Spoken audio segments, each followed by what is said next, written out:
On the same.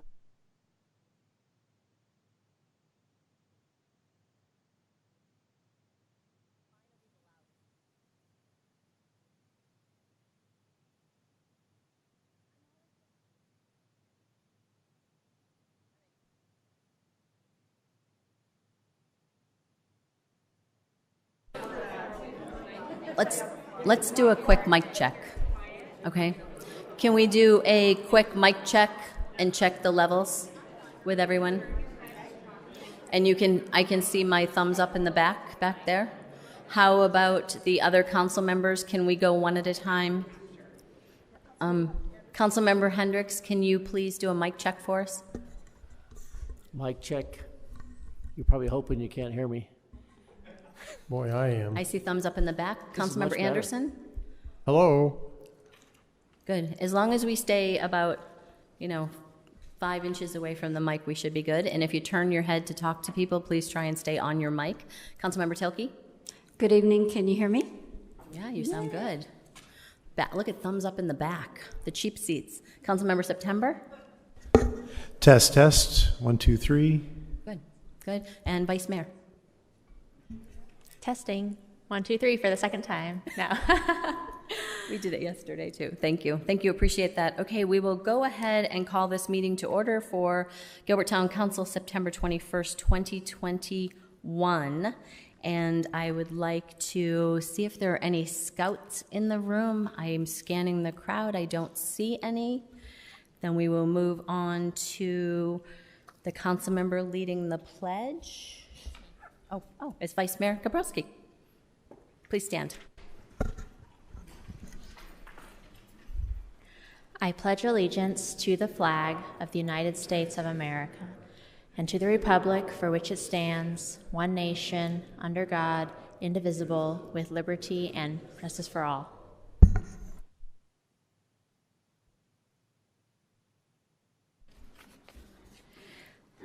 Next, I will invite Fran Lauder down to do our invocation this evening. We appreciate you being here, Fran.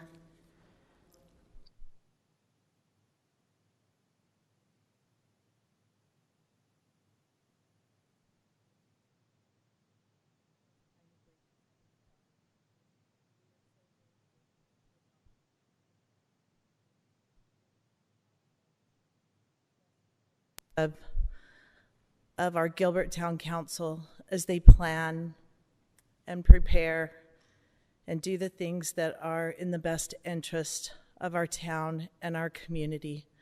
Bless them and their families for support and love and guidance. We are grateful, Heavenly Father, for these blessings.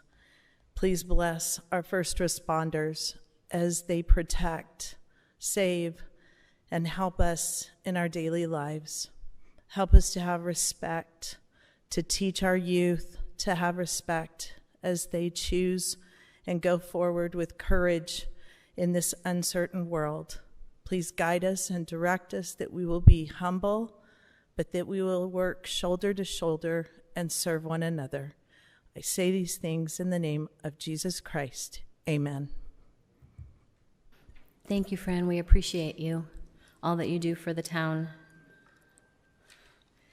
Next, I will ask the town clerk to please conduct the roll call. Mayor Bridget Peterson. Here. Vice Mayor Jan Kaprowski. Here. Councilmember Scott Anderson. Here. Councilmember Lauren Hendricks. Present.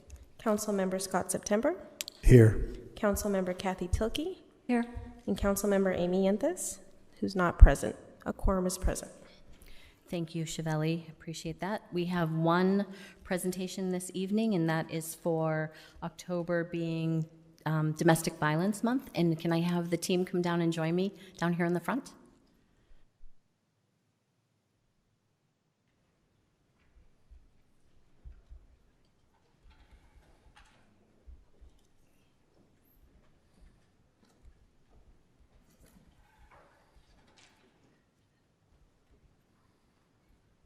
Nice to see you. And I wore my purple. Yeah. I know, it's not unusual for me, but... Hi, how are you, Judge? Good. Hello. We wanted to make sure that we did this proclamation in September since we don't have another meeting until mid to late October, and I wanted to make sure that everybody knew that we were proclaiming October as Domestic Violence Month, Domestic Violence Awareness Month, whereas domestic violence is a serious crime affecting over 4 million Americans each year of all races, ages, gender, and income levels. And whereas racism, homophobia, transphobia, ageism, and discrimination based on physical ability, nationality, or other factors help to perpetuate domestic violence and make finding safety even more difficult for some victims. Whereas in just one day across the U.S. and its territories, nearly 75,000 victims of domestic violence sought services from domestic violence programs and shelters. That same day, more than 9,000 requests for services, including emergency shelter, housing, transportation, child care, and legal representation, could not be provided because programs lacked the resources to meet victims' needs. And whereas domestic violence impacts millions of people each year, but it can be prevented. Preventing domestic violence requires the collective voice and power of individuals, families, institutions, and systems. Whereas Gilbert has dedicated family violence officers, police counselors, and victim advocates saving lives every day, and whereas Gilbert joins the others across Arizona and the nation in supporting victims of domestic violence, as well as local programs, state coalitions, national organizations, and other agencies nationwide who are committed to increasing public awareness of domestic violence and sending a clear message to abusers that domestic violence is not tolerated in Gilbert. Now, therefore, I, Bridget Peterson, Mayor of Town of Gilbert, do hereby proclaim the month of October 2021 as Domestic Violence Awareness Month in Gilbert, Arizona, and urge our citizens to work together to eliminate domestic violence from our community. And I will present this to you. Now I'd like to have a chance for you all to introduce yourselves, please. I'm Keith Bradshaw, the Counseling Manager for Gilbert Youth and Adult Resources. I'm Maria Bushard, and I'm a counselor for Gilbert Youth and Adult Resources. Good evening, everyone. My name is David Kutch, and I'm the presiding judge in the courthouse.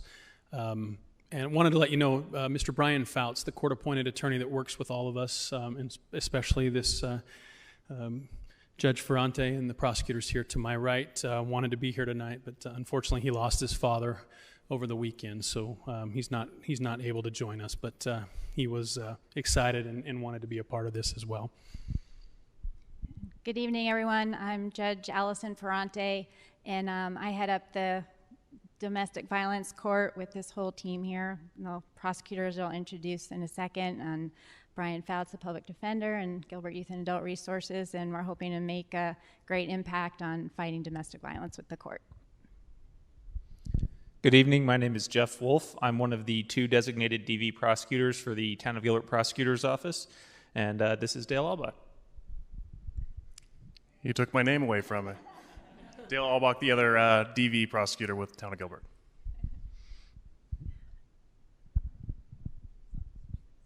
Purple shirts back there. Yeah, how come you're not down here joining us? I know. You should be down here joining us. Come on down and join us for this photo. Come on. Come on. Do you need encouragement? Here, no, you're not getting off that easy. No. Come over this top. I thought there was going to be a little trick to this one, too. Hey, everybody. Sergeant Tim Brown. I head up the Family Violence Unit for Gilbert Police Department. Hi, good evening. I'm Jim Nugabar. I'm the town prosecutor, and I was supporting these 2 gentlemen that do a fantastic job for our office. Thank you. Now come over here, Jim. Thank you. And if we can, do you want to hold that certificate up and we'll get a photo? Do you want to open it up so we can actually? Thank you. Perfect. Perfect.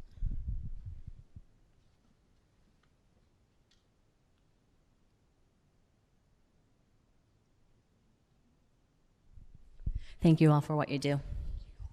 Appreciate you being here this evening. Yeah, thank you.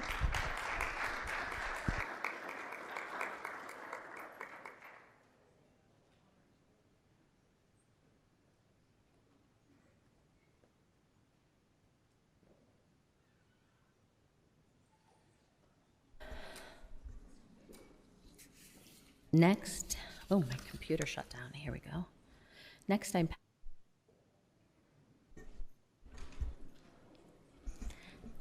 The next item is communications from citizens, and tonight we have not received any forms filled out from our citizens, so we'll move on to our consent calendar. We'll be pulling items number 2 and 3 for discussion and vote separately. Are there any other items from the consent calendar that anyone would like to pull? Okay.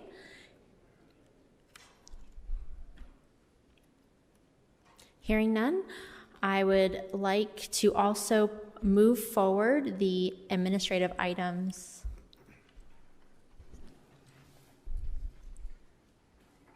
Okay. 20, 21, and 22. Councilmember September, would you like to read off number 20? Thank you, Vice Mayor. So for boards and commissions, we have Planning Commission, we have one regular member, and then we also have 2 alternates, so I'm going to read off those selections. I would like to present a motion to appoint to the Planning Commission Anthony Bianchi as a regular member with a partial term beginning September 21st, 2021, and ending September 29th, 2024. And I would like to move to appoint Brian Johns and Sean DePortes as alternate members with terms beginning September 30th, 2021 and ending September 29th, 2022.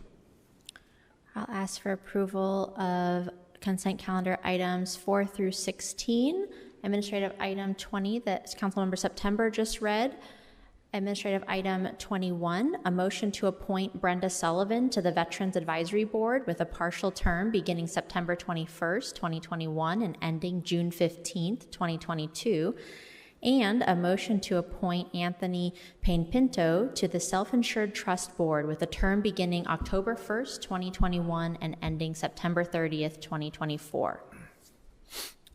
Could we please get a second and motion to approve? Second. Please vote.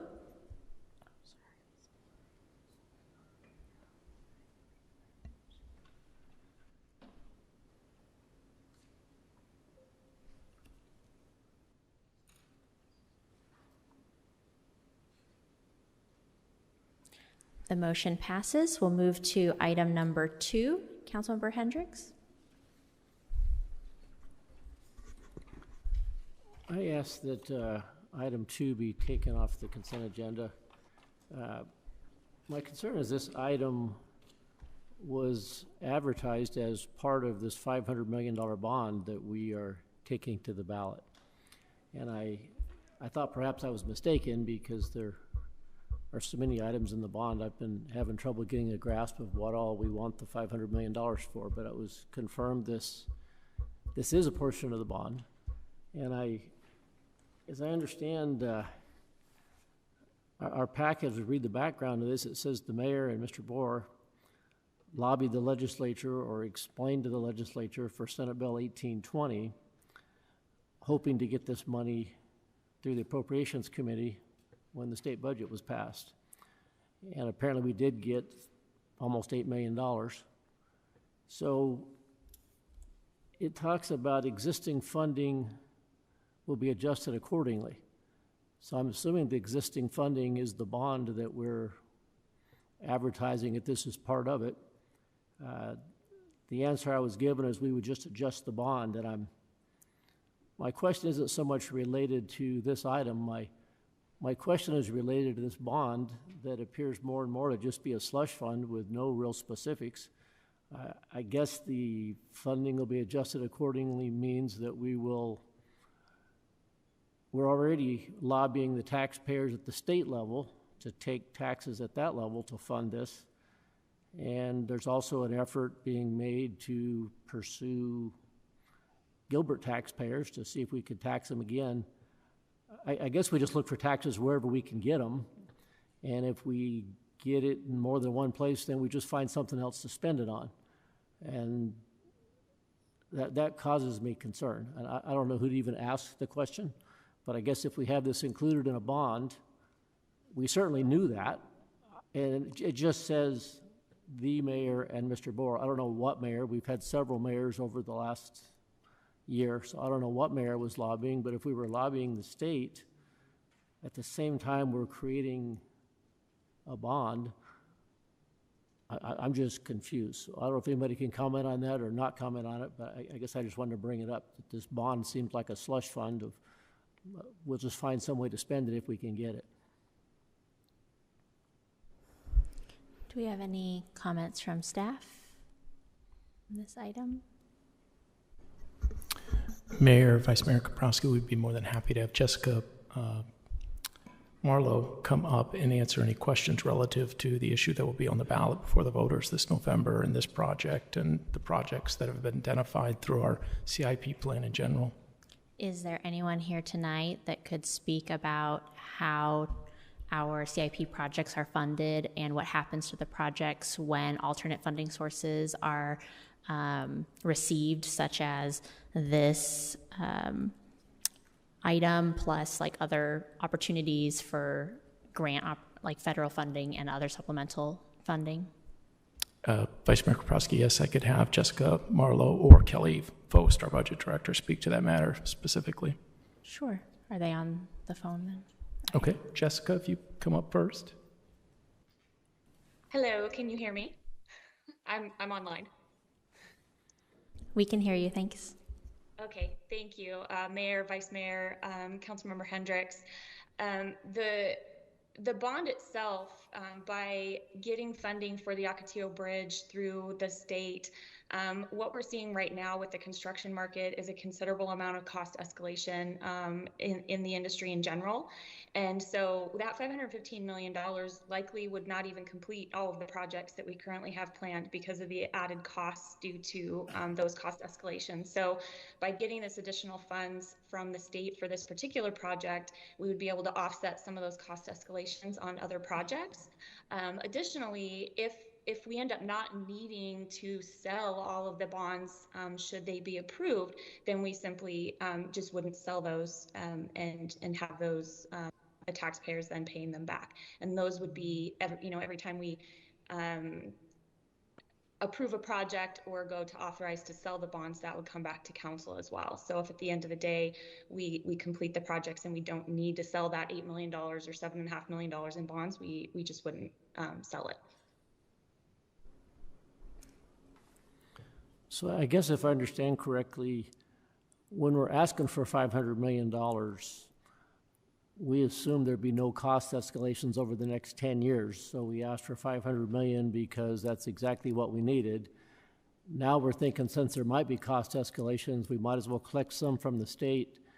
I mean, why wouldn't we have offered or asked for $600 million? Why $500 million? Or if we ask for too much, we just won't spend it all or we'll find another use for it. I mean, I'm not criticizing how it's done. I mean, apparently that's just how it's done. We just ask for as much money as we can get and then dream up some way to spend it, because the best thing is to have control of taxpayers' money so we can spend it how we please, and they only consent once every 10 years. It's I don't know that I have an issue with this particular project, but it's the concept of the whole bond, that apparently the $500 million was just the amount that we thought we could get away with tapping the taxpayers for, because it kept the rate the same because we were paying off other bonds. It wasn't that we needed it. And I guess as a taxpayer, I'd rather you come to me and tell me you're going to build something or you're going to buy something and you want me to approve the purchase of that. I don't want you to ask me to give you essentially half of the annual budget to just use as a discretionary fund as you feel fit for the next, or not even as we feel fit. I don't know who the council members will be over the next 10 years. I just find this to be a real challenge. I mean, we're not even to the bond yet, and we're already finding that we've been out lobbying the state to essentially double tax people for the same project, and if we're successful double taxing them, we'll just find something else to spend their money on. I find that to be a challenge. Any further discussion? Mayor, Vice Mayor, Councilman Hendricks, I appreciate your passion on the bond, but I'm wondering if we aren't getting off topic of the actual item. And I think I want us to be, sorry, I'm moving. I want us to be very careful that we aren't using this platform to support or not support a bond issue, because I don't think that's the format in which we do this. In this particular item, we're looking at accepting dollars that were approved in the state budget that will be used for this Ocotillo Road improvement. If for some reason, for whatever reason, we don't build that road, I guess my question to staff is, what happens to that money if we agree to accept it? We would keep it in a fund, I'm assuming, and then if we didn't use it for that, would it go back to the state at that point? Mayor, Councilmember Thielke, yes. We would earmark the funds in our account for that project at whatever time that project may occur. If we ended up not doing the project, then I would anticipate we would return the funds to the state.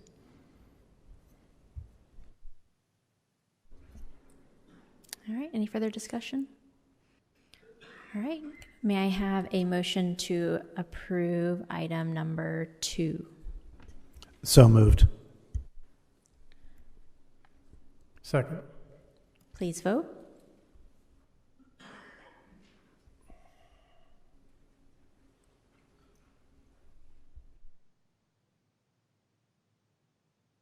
The motion passes unanimously.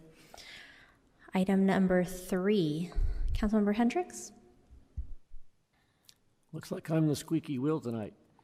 On item 3, we're talking about an amendment to an agreement for a water park on 25 acres at the regional park. A state-of-the-art water park is how it's described. I actually like the idea of the water park from what I've seen of it, but as I'm reading through it, it talks about water credits and water use. And I have concerns. We're in the middle of a drought. We're talking about limitations on water. We're talking about challenges in the future. May not be challenges in our homes or at our kitchen sink, but it's challenges in water conservation. And so in reading through the packet, it's a little lengthy, but in reading through it, one of the requirements we've got is they have to purchase 10,000 acre feet of water credits. And I'm not an expert on water credits, but as I've tried to read a little about them, a water credit sounds pretty similar to a carbon credit when you go purchase carbon credits so you can justify your own production of carbon when you want to protect the climate, perhaps. It reminds me of John Kerry, our presidential envoy for climate change, as he flies his private jet with him and his staff and nobody else in it across the country, but he purchases carbon credits. And I guess the way I interpret this is if you're wealthy, you pay a fee to get these carbon credits, and then you go create as much carbon as you want, and essentially those that can't afford to pay the fee, they cut back on what they're producing so that you can produce more. So it's kind of like welfare for the rich. And the water credits seem pretty similar. It doesn't mean the water is going to exist. It doesn't mean it's going to be available. It means they're going to go buy these credits that I'm a little unclear in exactly how they work. I have had it explained to me, and I have read about it, and I'm still a little sketchy about a 25-acre water park with 10,000 acre feet of water credits. I'm just not sure I'm comfortable with that. Do we have a staff member online that could touch on that item, please? Mayor Peterson, Vice Mayor Kaprowski, yes. Let me ask Lauren Hickson first to talk about the water credit. Yes. Can you hear me? Yes, we can. This is Lauren Hickson. You can? Okay, great. So water credits are very different from these energy credits that you're discussing here. Water credits are actual physical water that has been brought into what's called the active management area that we are in, called the Phoenix Active Management Area. And those credits are actual wet water that's been recharged through recharge basins. And we have agreed with the current owner that they would supply these 10,000 acre feet as part of this project, and those 10,000 acre feet are within our Phoenix Active Management Area. And so they are physical water that's actually available, and then we're going to be recovering through our system. So just a question. Does that help? Yeah, just a question. Let's just suppose there's a certain number of acre feet of water, and let's suppose the drought continues and we continue to see reductions in the Colorado River. Let's suppose we come to the point where there's going to be an effort for water conservation. And I haven't been in any discussions, but I'm just assuming a method of water conservation. You might encourage me not to wash my car, or I might be encouraged to not water my lawn. Am I going to be encouraged to not water my lawn and not wash my car first, or is a water park that purchased 10,000 acre feet of water for commercial purposes? Because if the water doesn't exist, it doesn't matter what they bought. Let's just suppose that there had to be a cut. Am I going to stop washing my car and let my lawn turn brown, or are we going to have the water park? So in the case of the water park, they have purchased these credits.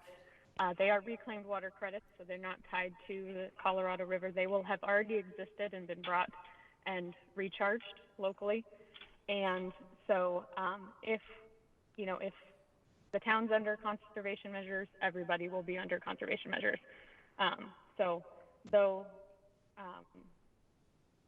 That's the high level. If we are all under conservation measures, they will be as well. Mayor, Councilmember Lauren, if I could add a little more to that. Recently this summer, the council passed an amendment to our current ordinances that should we find ourselves in a position to be in more severe drought stages, the council has latitude to put together stakeholders groups as well as comprised of yourselves and staff to have a conversation about how best to approach any cuts that may be necessary in our community and make those that we feel are right for our community, as opposed to having something that's more prescriptive in nature and just designating automatic cuts in certain areas. So I guess whatever those cuts are, maybe they're not the ones I described, they're whatever they might be. Do those cuts come to the taxpayers first, or do they come to the people that had a profit-generating revenue to purchase water credits? Who gets that first? Do I get water, or does the guy that purchases his water credits, just like the guy with his carbon credits, who gets the water? Mayor, Councilmember Hendricks, again, that is a decision that the council could make in consultation with whatever type of stakeholder groups they'd like to assemble to make decisions about where cuts would occur in our community. So the purpose for buying these water credits, the town is requiring them to buy the water credits as part of this agreement. Surely we can't go back later and say, we've signed a contract, we've made a deal, both sides are bound to it. We changed our mind. We think we'd rather have the water that's available instead of you. We're not going to be able to do that. That'd be a breach of contract, even if there was no water for the rest of the town. As I understand the water credits, and perhaps I don't understand them in detail enough, but the conversation we're having tonight is the same conversation I've had prior to now.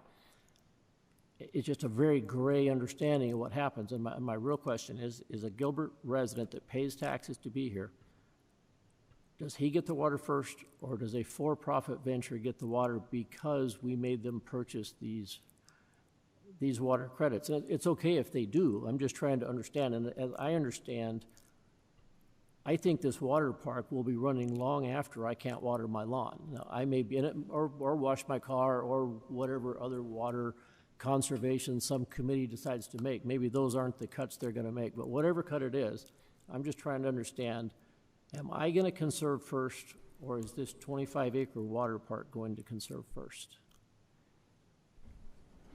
Mayor, Councilmember Hendricks, again, going back to Interim Water Resources Manager Lauren Hickson, these are not Colorado River water. This is groundwater credits, so whatever may happen on the Colorado River would not impact the water credits that they're using for this park. But again, if the day came that we did move into an additional category of drought on the Colorado River, whatever cuts occurred in this community would be made by this body in consultation to whoever you felt was appropriate to have involved in those conversations. Okay, so aside from Colorado River water, let's say we don't lose any Colorado River water. Let's say we're using moon water, any kind of water. If we don't have enough water from whatever source we're getting it from, whether we're getting it from the moon or the ocean or desalinating it or wherever it's coming from, if there's not enough water, I understand that this water park will have water before the taxpayers will have water. And that's really my question is, I understand we could go back and breach the lease. I understand we could decide what conservation measures there are. I get all that. I'm just trying to understand who's forced to conserve first. And perhaps the answer is we could choose to go breach the lease, and that's the answer.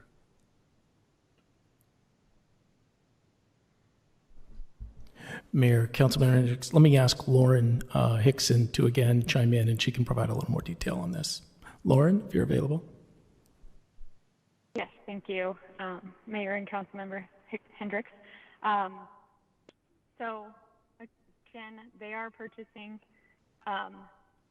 the credits. They will be their credits that they are transferring to us, and then they will be our credits and that we are delivering to them as a customer of our water system. And so, as we implement our drought plan, if required, if needed, there may be different regulations for different entities. Municipal cuts first, but the impacts are intended to be across the various customer classes, and they will be a Gilbert Water customer.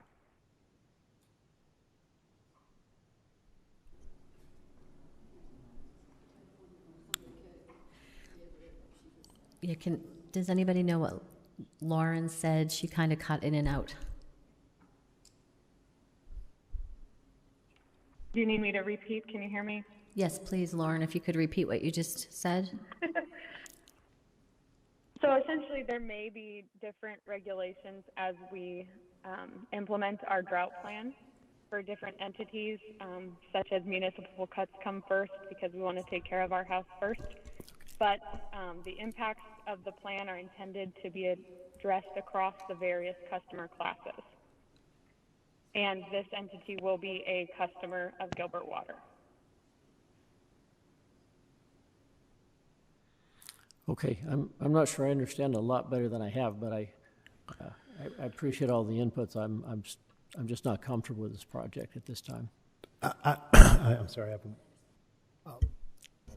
Councilmember Anderson. For Patrick and for Lauren, this is a good tune-up for what we have to prepare for in the community going forward as we get into the Tier 1, Tier 2, and so forth, shortages on the Colorado. There will be a lot of misunderstanding out in the community, and it's being evidenced tonight. And I think we need to be very sensitive to that. And as we get into, if we do get into stakeholder groups, get further into conservation measures, we're going to have to be very specific and be sure that the public understands. I think Councilmember Hendricks is demonstrating that probably some wide opinions that are out there that don't understand our conservation efforts and how this fits in with that. One thing I would like, Lauren, if you could you give us the numbers on what is actually being used by this park as compared to other uses in the town? Yes, Councilmember Anderson, can you hear me? Yes. Okay, great. So currently the estimate for the Strand at Gilbert will average 200 acre-feet per year of water use. That is equivalent to about half of what a golf course averages on an annual basis. A golf course averages around 485 acre-feet per year. Hotels and resorts average around 200 acre-feet per year. And an average home in Gilbert uses about half an acre-foot per year, so that would be equivalent to about 400 homes. But the point I think you were making, Lauren, is that all of those users would be included in our discussions if there were cutbacks of water Correct. use in the town. Yes. Right. Councilmember September? Thank you, Vice Mayor. I have a question for our town attorney, Chris Payne. So, is there a provision in our agreement with this entity that they have to purchase water credits? Correct, Councilmember September. In this agreement, we're requiring them to bring their own water rather than use town water, and that's why the water credit concept is in there. They've got to bring what they're going to use to the town. And then, is there a provision in the agreement that requires this entity to abide by all town ordinances, rules and regulations?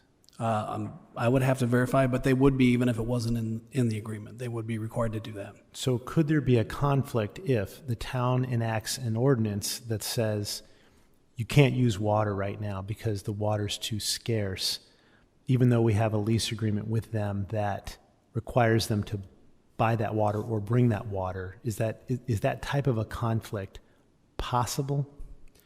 I think it's potential but unlikely, as Lauren Hickson talked about, that if there are drought measures being put into place, we've got a code that talks about the different elements and the different steps, and that would come to council, and it would impact, commercial businesses as well as residential businesses.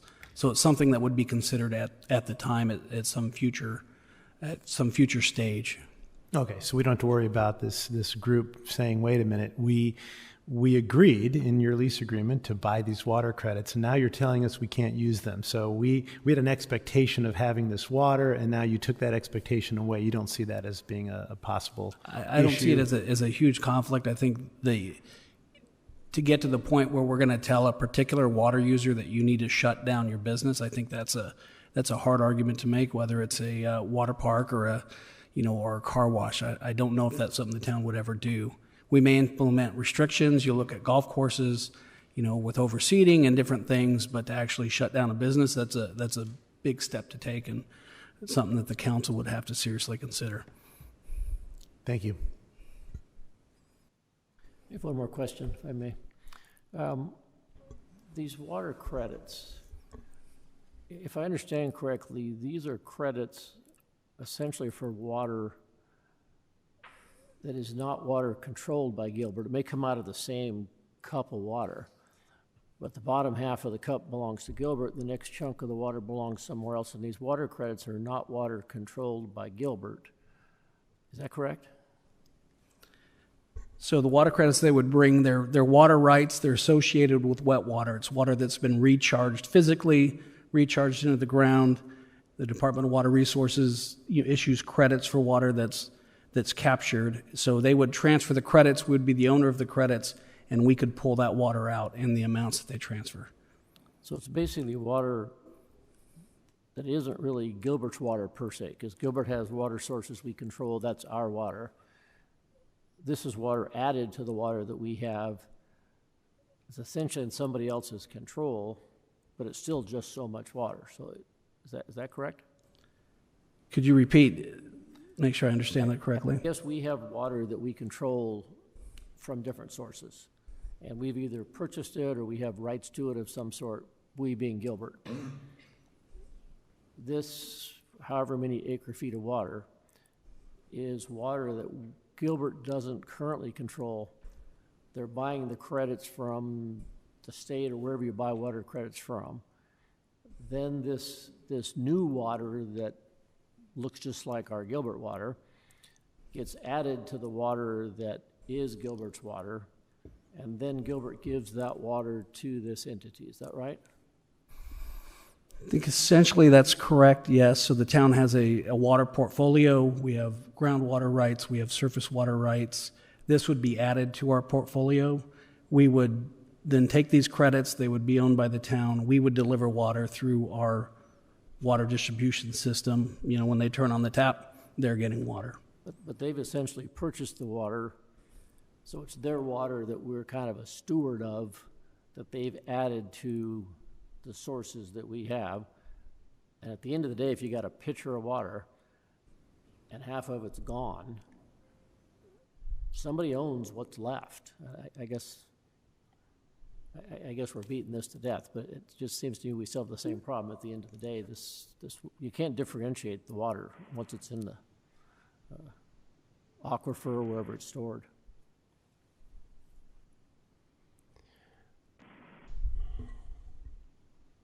Councilmember Hendrick, may I comment on that briefly? Yes. Can you hear me? Okay.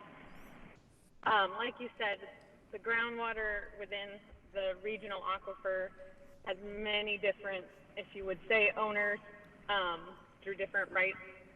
So that is shared not just with, you know, small entities that own 200 acre feet or a certain small portion.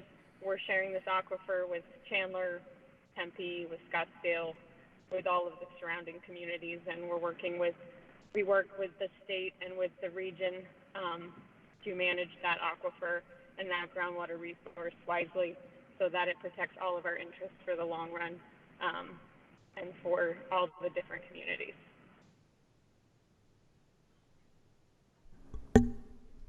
And just to add the water credits, there's a water market where you can buy and sell water credits. That's where they would go. They would acquire the water credits and they would transfer them to Gilbert. Gilbert would be the owner of the water credits. Essentially what the agreement requires this water user to do is, rather than impact the town's existing water portfolio, because we have limited water rights, we're saying if you want to come in and do business, this type of business in Gilbert, you've got to add to our portfolio. You've got to bring the water that you're going to use, transfer those credits. We're now the owners of that water, and then we'll redistribute that water to them as if they're any other water user. All right.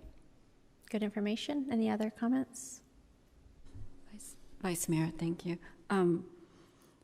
It's my understanding that in the negotiations with this particular company, that they're aware of the different tiers that we are addressing for water conservation, and that they would be held to the same standards as everybody else in our community.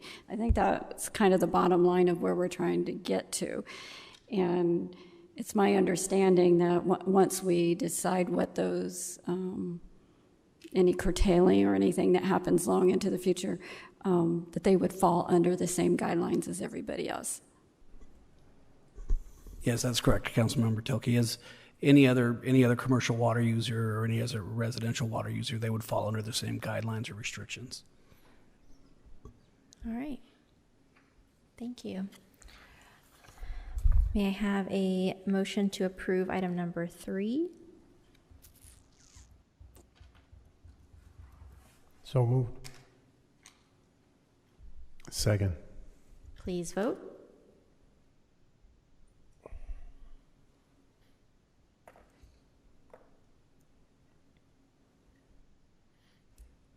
That motion passes 5-1. That concludes our consent calendar. Mayor Peterson. Thank you, Vice Mayor. I appreciate that and all the great discussion this evening. We will now open our public hearing items on our agenda this evening. We only have one, and that is the refresh of the Land Development Code. I'll open the public hearing and ask Amy Thames to come to the podium. Good evening, Madam Mayor and Vice Mayor, members of Town Council. I am very happy to be here this evening to present this to you. It has been a long time project that we've been working on as an in-house refresh of the Land Development Code, and we have a presentation that will come up on the screen in a second.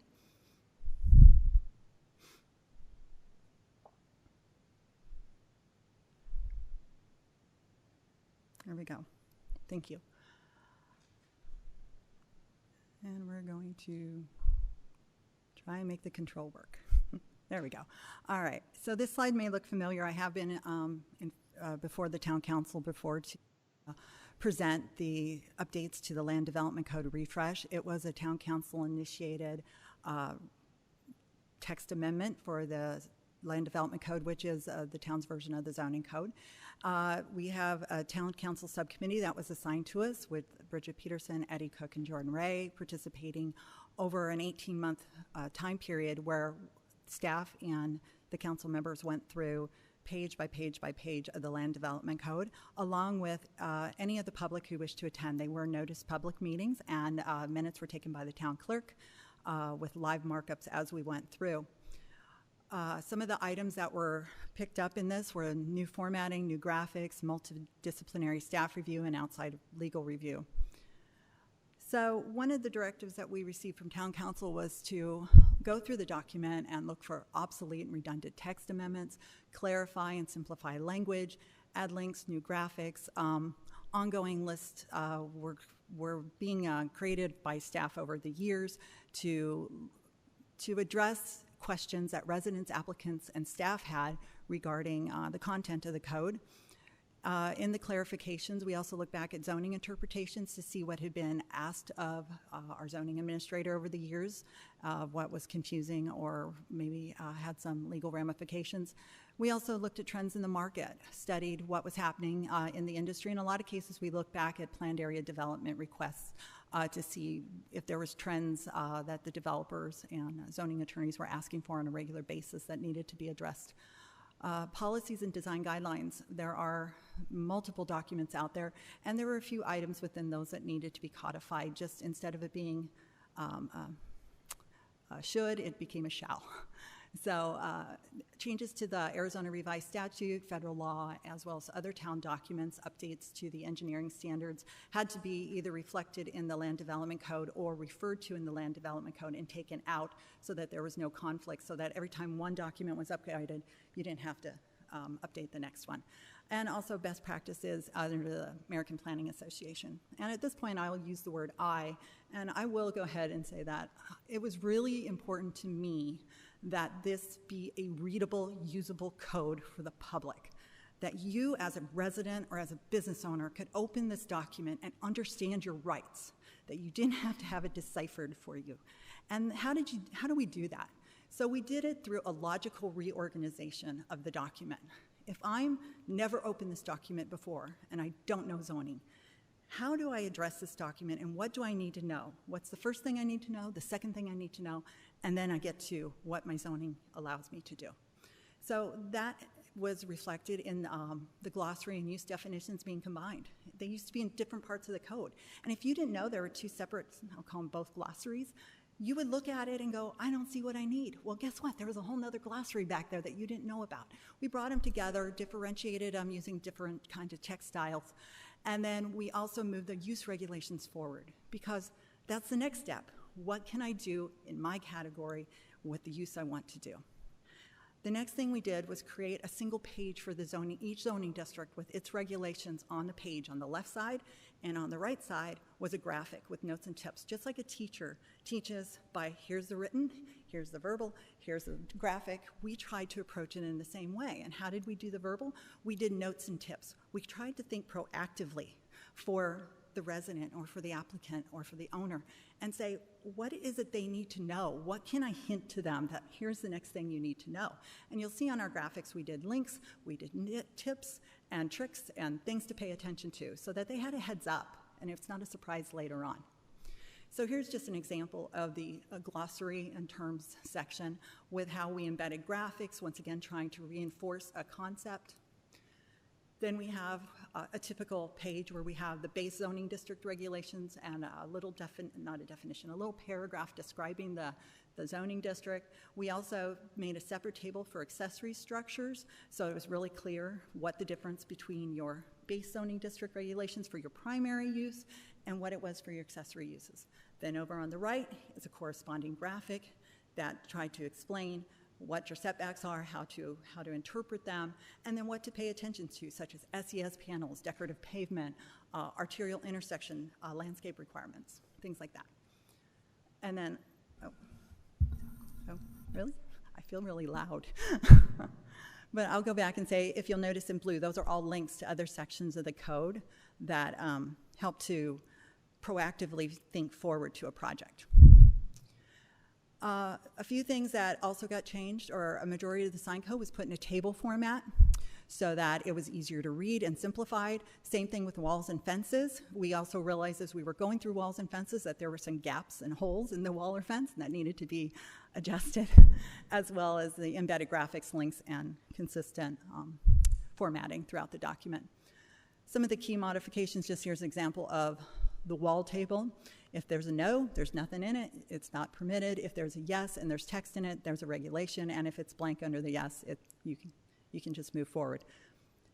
Under some of the other key modifications, over 100 definitions were adjusted, added, subtracted, amended, run-on sentences were removed. Sometimes the definition was split in half.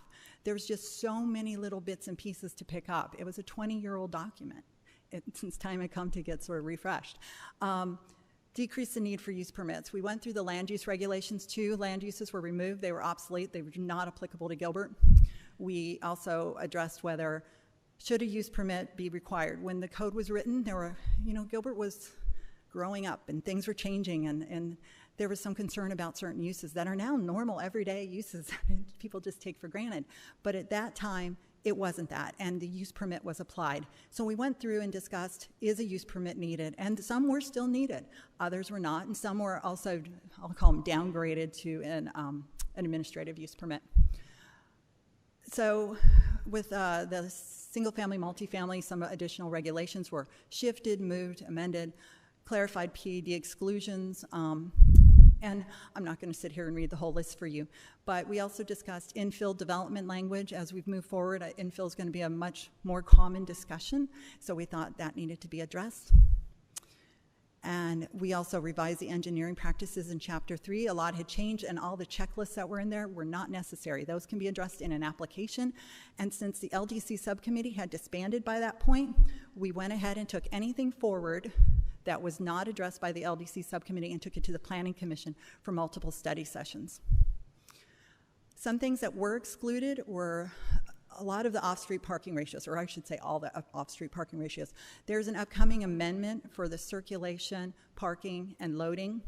We have it in this year's budget to hire a consultant to go over all those. There's a lot of changes that have happened over the last 20 years. And there's a lot of changes that have honestly happened in the last 2 years. And how do we address those? Is that our drive-throughs and the way drive-through stacking, is that going to be the norm for here on out? Well, how about the carry-out, take-out, pickups, all the Ubers and Grubhubs and all that? Also, alternative fuel vehicle charging stations need to be addressed.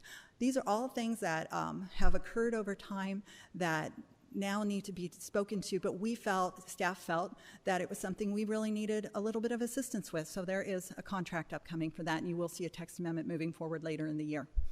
Wireless communication facilities, animals, maintenance, and enforcement, those are all items that are really bigger discussion item and are being picked up in either separate text amendments or will be addressed at a later date.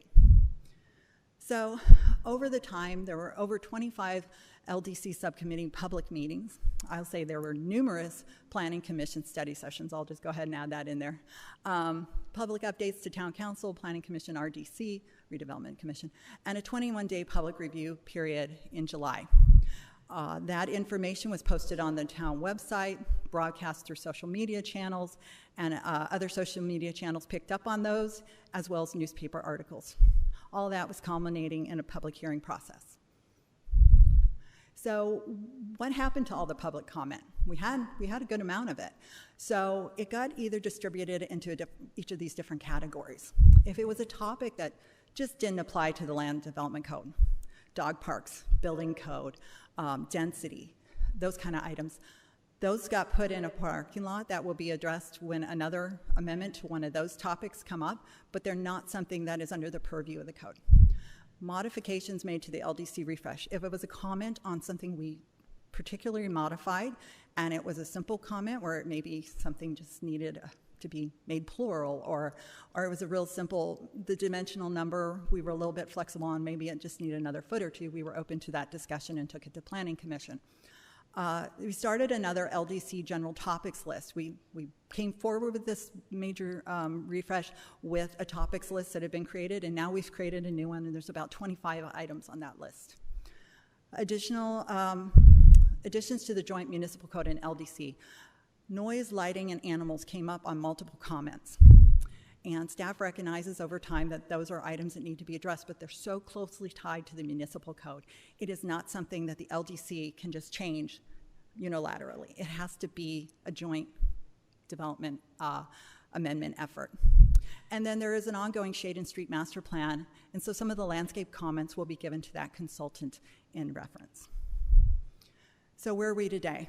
You can see all the meetings that have, not all of them, some of the meetings that have occurred. It is an abbreviated schedule, and we are here this evening.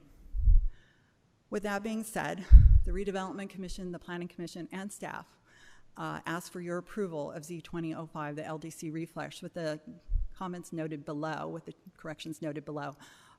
They're simplistic for the most part. Scrivener's errors, such as owner is own, not owner.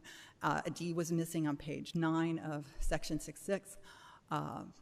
Multifamily was missing a dash on 2 pages for 3 different tables. And there were parentheses around MFH in the title that needed to be removed. Apparently, my fingers got tired with residential, and I had a few residential misspellings. Sorry about that. And multifamily, we did go ahead at the request of a council member and added attached or detached, and that I split a run-on sentence into 2. I couldn't handle it. And then we also added the word bungalow as to the list of some of the optional multifamily items there are. With that being said, I'd be happy to answer any questions, and thank you very much for your time. Thank you, Amy. I can't feel your excitement over this from here. Just kidding. Does anyone have any comments or questions for Amy at this time? I have a comment, Mayor. For the record, before we vote on this, I did meet with the Home Builders Association regarding this, so that's on the record. And then, Amy, I just wanted to congratulate you on this accomplishment. You should be very proud of yourself for the years of time that you've put into this. And your depth of knowledge in planning matters is only matched by your enthusiasm for having a code that can be clearly articulated and understood by applicants, which from time to time I am one. So I really appreciate all of that and what you bring to the town of Gilbert and to our planning department. Thank you. Madam Mayor and Council Member September, if I could just add, per that letter that was received by Council today, thank you for bringing that up. Those items had already been added to the upcoming the upcoming parking lot, the topics list that was created. It's one of those, there's some of the 25 items that I listed. So staff had already added those in, but thank you for bringing that up. I forgot to mention it. Thank you, Amy. Thank you for taking my comments that I wrote to you, I think yesterday. I spent the weekend reviewing the LDC again, and I appreciate you working all of those in. I found your residential issue with the typo. Anyone else? No? I don't have any slips for public comment, so I can go ahead and close the public hearing and bring it back to the council. Thank you, Mayor. Amy, I wanted to congratulate you and the team as well, especially the amount of work that was put into examining all of the public comment and actually responding back and all of that. And I too reread the entire thing, and thank you for picking up a few of the little items that I found as well, but congratulations. This is a long time coming. I think I mentioned that I think council and staff was working on it for more than 2 years, so congratulations on tonight.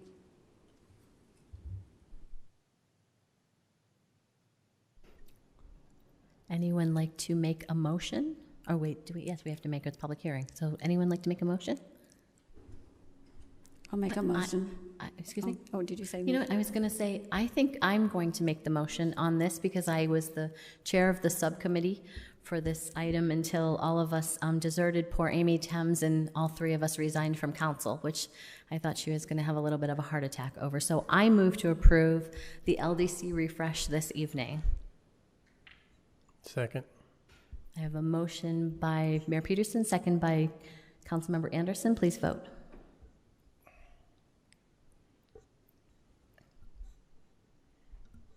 Passes 6-0. Thank you, Amy. Besides Amy, I think it's important to point out that Eddie Cook and Jordan Ray both worked on this for a considerable amount of time. I went back and looked. We met every 2 to 3 weeks for at least an hour from December of 2018 through March of 2020. Amy pointed out that was over 25 meetings, and I want to point out all the stakeholders that were part of this discussion, all of the residents that submitted comments, and then Kyle Maris and Ava Kutro and the members of the planning department that I know worked on the tables and the graphs to bring this all together. This was a long, long labor of love, and I appreciate it. Don't give those planners so many comments, they get big heads. I love my planners. Next, we have our council administration. We have Town of Gilbert as a destination marketing organization for the purpose of coordinating tourism. Excuse me. Oh, did I miss one? Oh, sorry. Oh, sorry, I missed one. Thank you. I knew I was like, wait, Melissa's here. We have Melissa Cannon here to do the presentation and discussion on the National Citizen Survey results. Sorry about that, Melissa. Skip right over.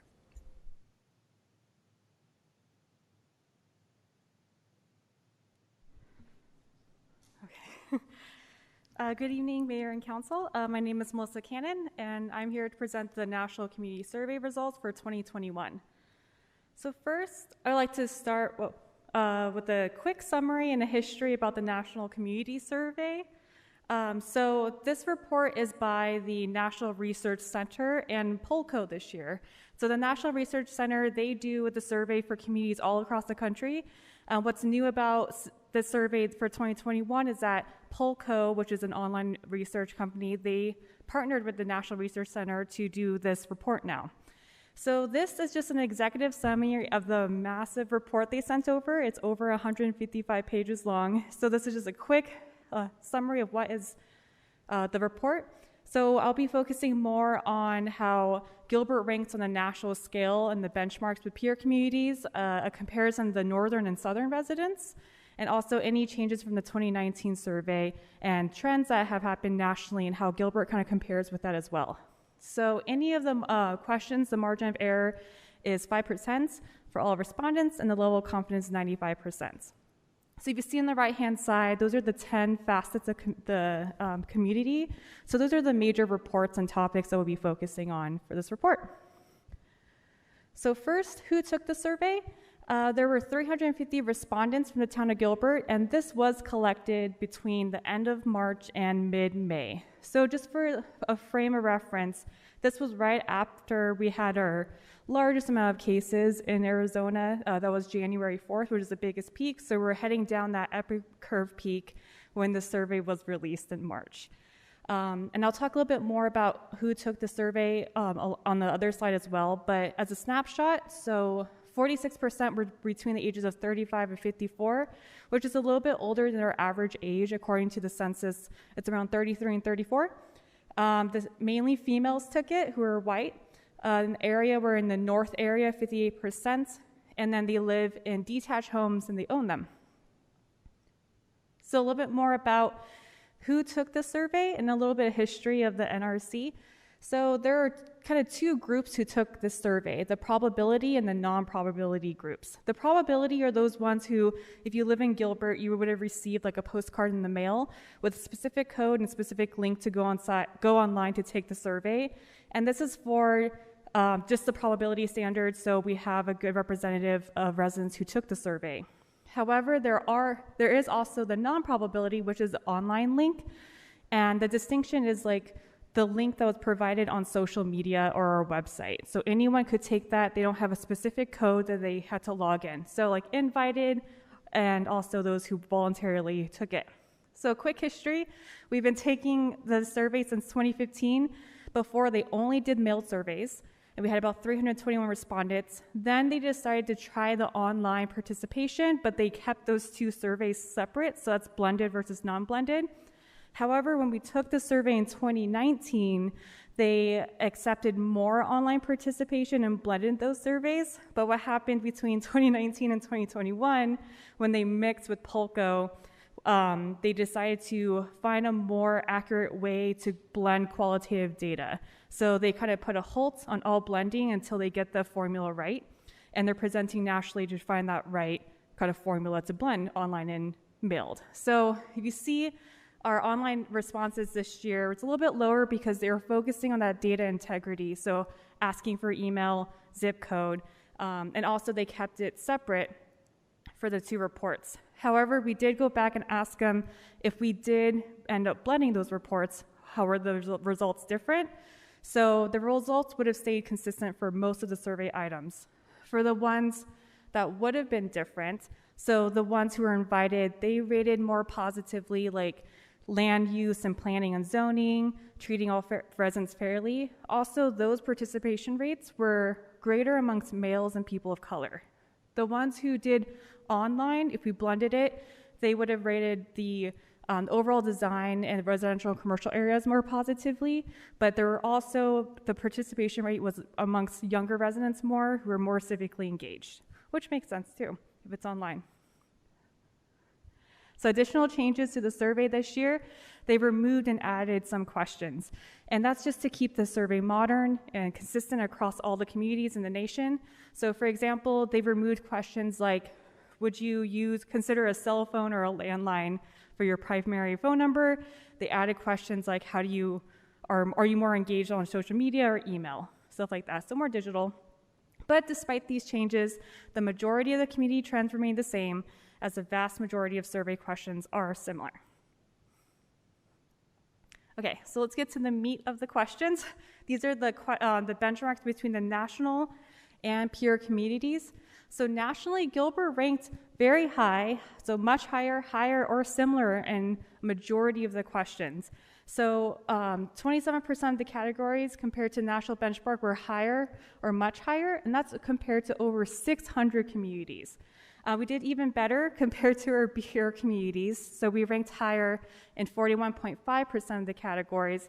And our peer communities includes other major communities in Maricopa County like Queen Creek, Mesa, and Tempe, and then with populations around that are similar to us. So we ranked much higher, and similar in those areas, with only about 1% lower, which is really, really good. So kind of digging down more on those national rankings, the areas that we ranked much higher nationally was the vibrancy of downtown, so the Heritage District, and shopping opportunities. We also ranked number 1, 2, and 3 in these categories to the right, so feeling safe from flood and fire and other natural disasters, sidewalk maintenance, and so on. The only categories that we ranked lower in were these 4 right here in national. And the first 2 I want to focus on a little bit more. So this one, they're asking in the question, what do you think Gilbert should focus on in the next 2 years? And they rated residents' connection, engagement with their community, and overall health opportunities lower than the national, which is open to interpretation, whether they ranked it lower because they had higher importance with other categories, because they did have to list, there were 10 categories there, you ranked which one you want to focus on the most. So it's open to interpretation, maybe they already feel that, so they want to focus on the next 2 years. The other 2 that ranked lower were the number of times they used public transportation in the last 12 months, which makes sense given COVID, and also ease of travel by public transportation, which is on par with our 2019 survey. So with the peer community benchmarks, we ranked number 1 in a lot more categories. As you can see here, Gilbert is a place to live, sense of community, we're ranking very highly, much higher as a place to raise children, street lighting, sidewalk maintenance, and there's only 2 categories we ranked lower in. That was, again, the public transportation, using the past 12 months, and sharing your opinions online. Okay, so these are the top, or the 10 facets of community, so topics that they focused on. So the main highlights from all of the reports is that, 1, Gilbert's resident enjoys a high quality of life, residents praise the economy, and they feel safe. So the one area that is an area of opportunity is mobility. So they did perform pretty well, but public transportation did rank lower. And then the categories right here on the right, so the percentages you see are the percentages rated positively. So 93% of people rated economic health in Gilbert as good or excellent. So these are kind of digging down into those 10 categories again. So by ranking, so the quality of life ranks 97% positively, which is great. Same with economic health and safety. So those are the top two areas that Gilbert is ranking positively, and parks and recreation as well. If you see the blue, that means we're higher than a national benchmark, and then orange means it's similar to a national benchmark. And then these are the bottom 6. So the natural environment, even though we're still ranking similar, these are 81% positive. And then it goes from residential, commercial areas, connection engagement, confidence in government, transportation system, education, culture, and the arts were the bottom 2. We did ask 2 custom questions similar to 2019. So the 2 questions were the reasons you are living in Gilbert and why you would relocate from Gilbert. So the reasons why they would live in Gilbert, the top 3 remained the same: quality of life, feeling safe, housing options. The only difference from 2021 is that there was a more emphasis on quality of life, so increased from 95 to 99% of why they're living here. Also, interestingly, some categories are moving up. So for example, recreation opportunities, close to work, close to friends, job opportunities, convenient transportation. Reasons to relocate from Gilbert, top 3 remain the same from 2019, so cost of living, better housing options, quality of life in general, and then there was a more emphasis on cost of living. And then everything on the bottom, so the climate, convenient transportation, and retirement also moved up. There's a new stat they added, is that they're starting to balance more of the quality and the importance of what Gilbert residents feel. So on this one, residents feel that the quality is higher and the importance is high of economy, parks, safety, utilities, which we saw in those pie graphs too. Those were the top 4 rated positively. However, the natural environment was a low quality but high importance to them. So that may warrant further investigation to the future. Governance and engagement. So the value of services of taxes paid over time, we are still higher than the national benchmark on there, so that's 69%. And same with watching online a local public meeting and voting your most recent election, we're higher than the national benchmarks. So you may notice here that it may be like decreasing, but this is a trend that's happening nationally. So nationally in all the reports, everything's kind of moving down, but we are ranking higher. So Gilbert's is following the same trend. Geographically, so the north area is rating kind of things around work more positively, and the natural environment, new development, biking. The south area is very positive. With 23 categories, they're feeling more positive with a sense of community, making all residents feel welcome, and you can see the full list in the report. So more focus on the trends from 2019 to 2021, just to get a pulse of where the residents are kind of shifting. And again, these are only between the 2 years, not the full trend from 2015 on.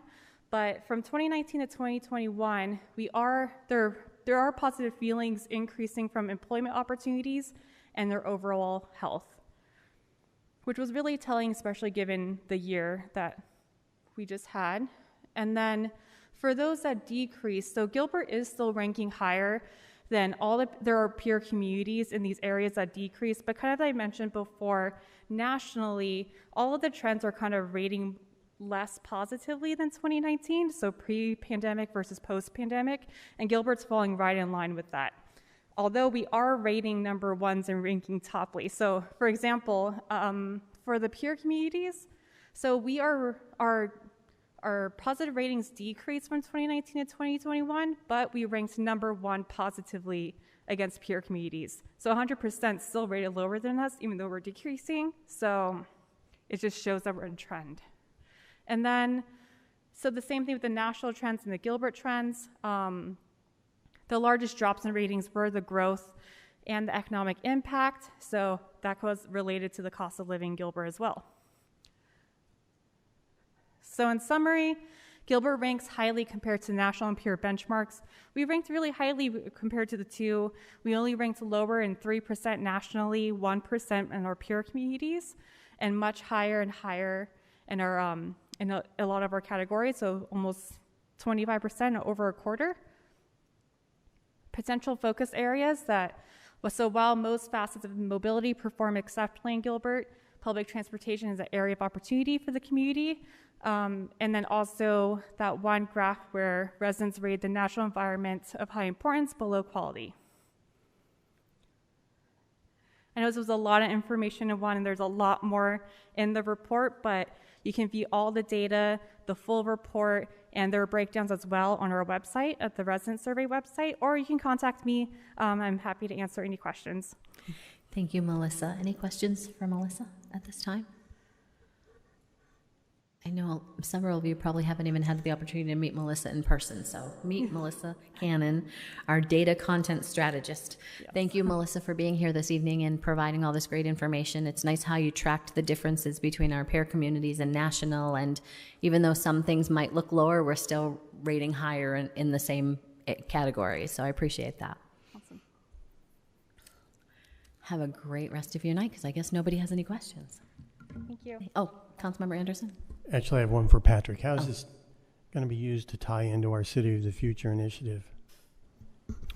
Mayor, Councilman Anderson, it's a great question, and it's just another data point for us to evaluate how our residents feel about their local government and where they see areas for opportunity and where they think we're excelling at. But certainly, we take all the information from surveys like this and factor that into where we focus our attention and resources and special initiatives.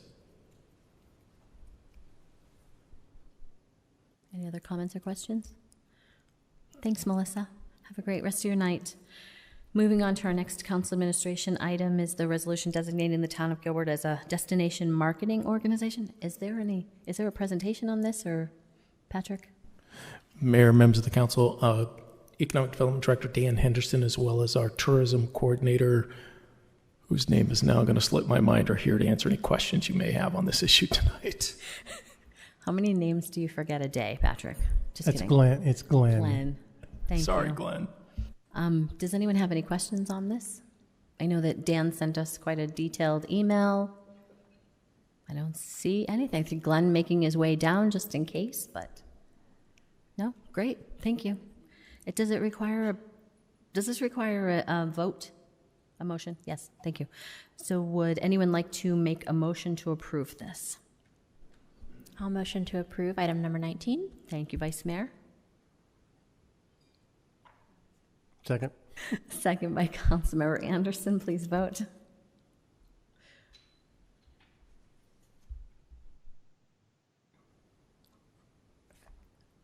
It says vote received again, and I voted yes. So passes 6-0. Thank you. Now, we already did our boards and commissions appointments. So boards, commissions, and committees, any reports from council liaisons on your boards and commissions? Seeing none, I will move to communications. Patrick, any report from the town manager this evening? Thank you, Mayor, members of the council. I've got a couple things I want to recognize tonight for staff.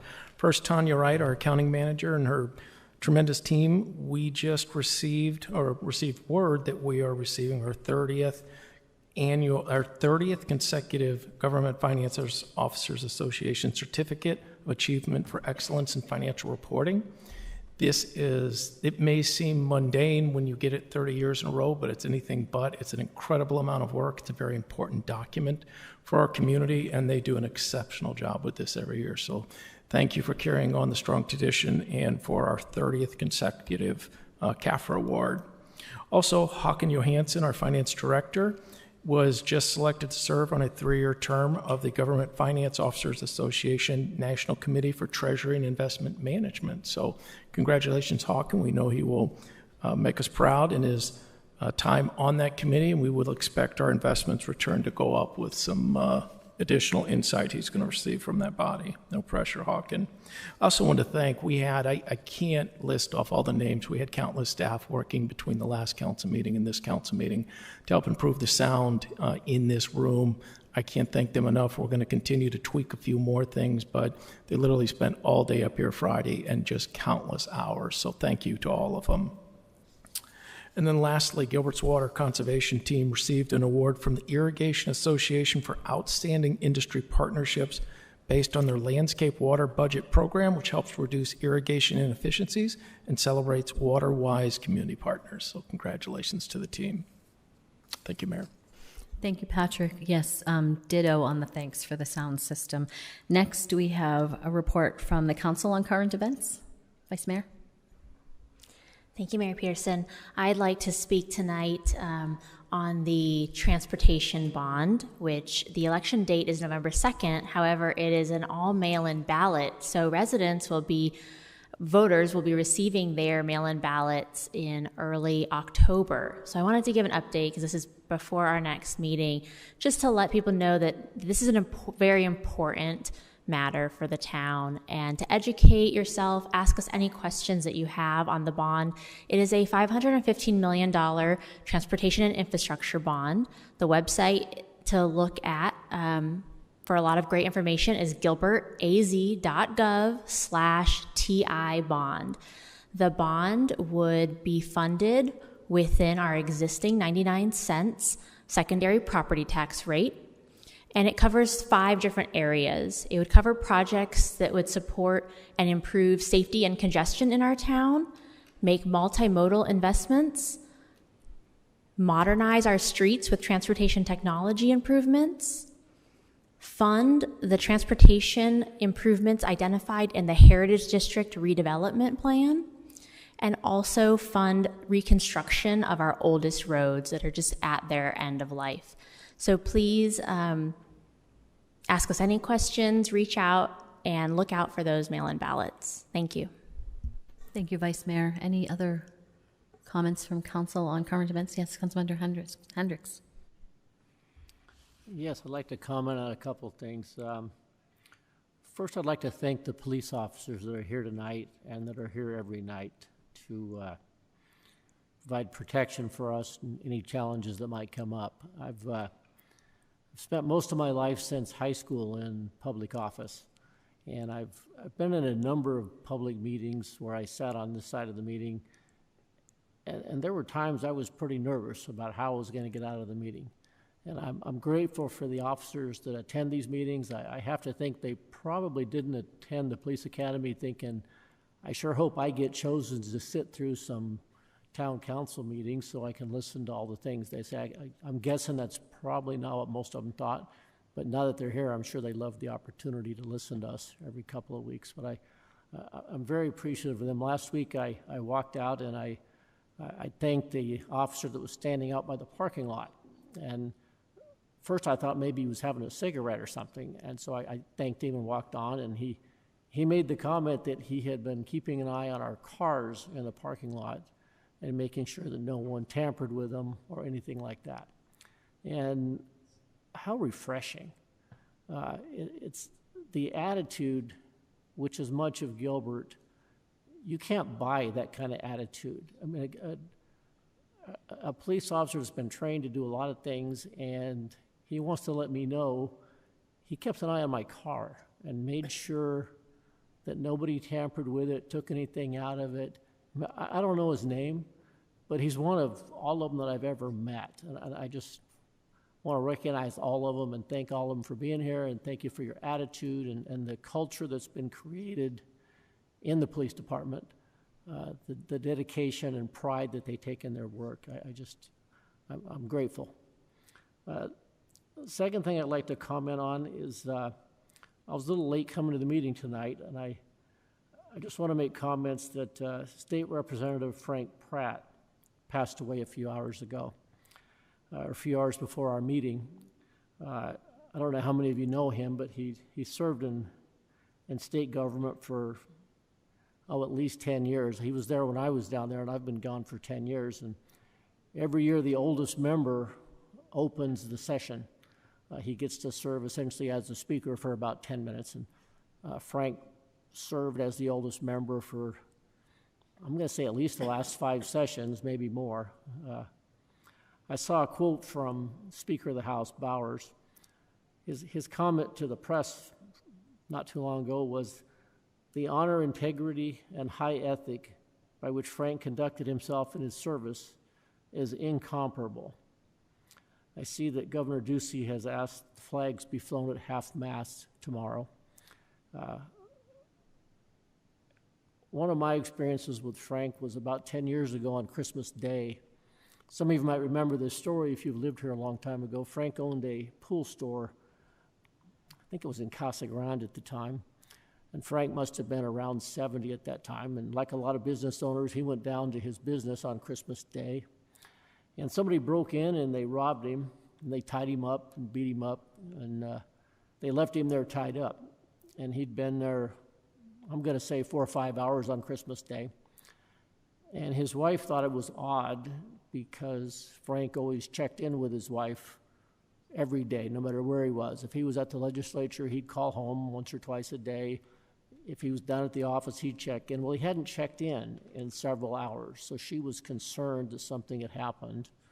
And she went down to check on him at the office, and she found him tied up on the floor, trying to get loose. And I think his arm might have been broke. Something was broken at the time. But when they got Frank out of there and took him to the ambulance, he wasn't asking about himself or am I okay. He was concerned about whether his wife was stressed and nervous and concerned about him.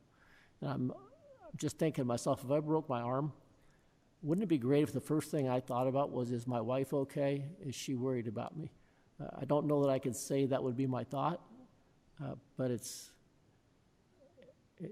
commendable that that was his first concern after being tied up for half a day on Christmas Day. His first concern was, is his wife okay? And I commend Governor Ducey for his quick decision to put the flags at half-mast for a man that should be remembered. Thank you. Patrick? Thank you, Mayor, members of the council. I apologize for a senior moment. I am completely remiss in not thanking Amy Thames for the 2 years of very hard work that went into the Land Development Code refresh. She did an excellent job. There was a lot of members of her team that were also involved in that, but Amy was the quarterback for that. An incredible amount of work, and we're very grateful for her. Thank you, Mayor. Thank you, of course. Councilmember Hendricks, thank you for mentioning State Representative Frank Pratt. I also had that on my list. I appreciate that. We'll send thoughts and prayers to his family. I'd also like to take a moment to thank Gilbert Fire and Rescue Department, and specifically Chief Mark Justice, for the amazing 9/11 ceremony that was held at Town Hall around our amazing 9/11 memorial that we have. I wanted to thank Vice Mayor Kaprowski for bringing the beautiful quilt that your mom made that for about 9/11. It was amazing to see that out there, and Councilmember September and Tilkey for joining us that evening. It was a little warm. I think it said it was 102 when we started at 6 p.m., but it was a beautiful night out there with, I can't even tell you how many residents showed up to pay honor on that solemn day in that location. We also had LD17 Representative Jennifer Pollock and Maricopa County Supervisor Jack Sellers attend that ceremony, and I feel like we need to thank those folks for coming out on a Saturday night to spend time with us and to take the time to remember 9/11 20 years later. And like I said that evening, please keep telling your 9/11 stories, because that's what will keep that topic alive as we now enter a generation of people that weren't alive on 9/11 in 2001. Thank you. With that, I will go ahead and recess this meeting, and we will move to an executive session.